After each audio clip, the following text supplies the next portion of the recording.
12 mano patarimų prieš keliaujant į Tailandą. Pirma, šalis, kurioje pagrinde egzistuoja tik grynieji pinigai turistams arba Revolut bankas. Kitaip, atsiskaitant kitomis kortelėmis, už kiekvieną nuskaitimą iš jūsų paims papildomai 2 arba 3%. Antra, visur keliaujant užsimeskite papildomai laiko.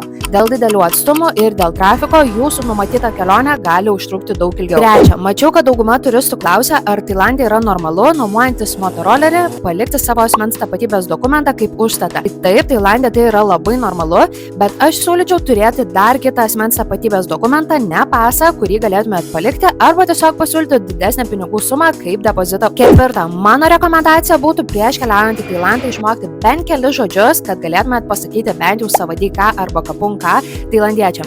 Tada jie jūs žiūrės visai kitaip ir galbūt netgi suteiks didesnę nuolaidą. Penktas mano patarimas būtų atsiveškite tik patogią avalynę. Neimkite jokios naujos, kuri galėtų pritrinti ir panašiai.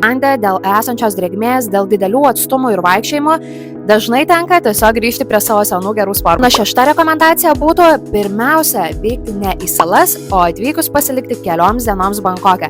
Nes Bankokas po salų gali atrodyti toks didelis ir visko perkrautas, todėl aš manau, kad kai tu jautiesi toks excited, geriausia pirmą pamatyti miestą, o tik tais tada keliauti į salas pailsiauti. Na ir jeigu norite sužinoti tik likusius mano patarimus, nepamirškite išsaugoti šito video ir laukti antros dalies.